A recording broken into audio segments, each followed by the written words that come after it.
Basic structural elements എന്ന് പറയുമ്പോൾ ആദ്യം വരുന്നത് സ്ലാബ്, രണ്ടാമത് വരുന്നത് ബീം, മൂന്നാമത്തത് കോളം, നാലാമത്തത് ഫൗണ്ടേഷൻ.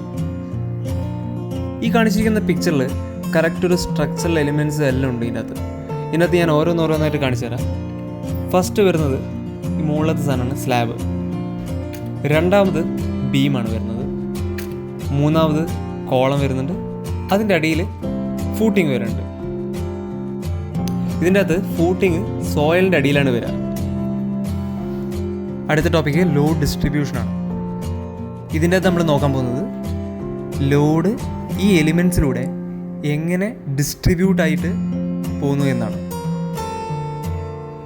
നമ്മൾ എന്ത് ലോഡും കൊടുക്കുന്നത് കൂടുതലും സ്ലാബിലാണ്.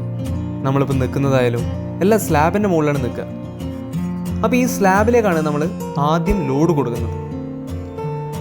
ഈ ലോഡ് നേരെ എവിടത്തേക്കാണ് പോവുക? ബീമിലേക്കാണ് പോവുക. ബീമിൽ നിന്ന് ഈ ലോഡ് ട്രാൻസ്ഫർ ചെയ്തിട്ട് അതാത് കോളത്തിലേക്ക് പോകും.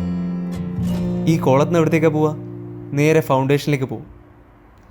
ഫൗണ്ടേഷനിൽ എത്തുമ്പോൾ ഫൗണ്ടേഷൻ്റെ അടിയിൽ ഞാൻ നേരത്തെ പറഞ്ഞ പോലെ തന്നെ സോയിലുണ്ട്. അപ്പോൾ ഈ സോയിൽ ഈ ഫോഴ്സിനെ, അതായത് ഈ ലോഡിനെ റെസിസ്റ്റ് ചെയ്യാൻ വേണ്ടിയിട്ട് ഓപ്പോസിറ്റായിട്ട് ഒരു ഫോഴ്സ് അപ്ലൈ ചെയ്യും. ഈ സോയിൽ തിരിച്ചു കൊടുക്കുന്ന റിയാക്ഷൻ നമ്മളെ ബിൽഡിങ് തരുന്ന ഫോഴ്സിനെക്കാട്ടിയും കൂടുതലാണെങ്കിൽ പ്രശ്നമില്ല. ഇനി അഥവാ കുറഞ്ഞു പോയെങ്കിൽ ആ ബിൽഡിങ് ഫെയിലാവും. ഫെയിലാവെന്ന് പറഞ്ഞാൽ സെറ്റിൽമെൻറ്റ് ഉണ്ടാവും.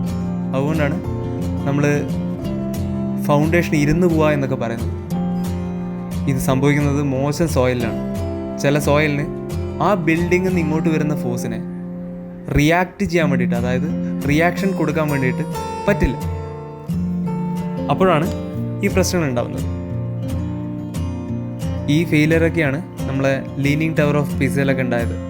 അതേപോലെ തന്നെ മോയ്സ്ചർ കണ്ടൻറ്റ് മണ്ണിൽ കൂടുമ്പോൾ ഈ പ്രശ്നങ്ങളൊക്കെ വരും. ലൂസ് സോയിലാണെങ്കിൽ, മരങ്ങളൊക്കെ അടുത്തുണ്ടെങ്കിൽ ഇതിൻ്റെ വേരൊക്കെ പോയിട്ട് മണ്ണിനെ ലൂസാക്കാം. അപ്പോൾ ഇതൊക്കെ ഒരു കാരണമാണ്.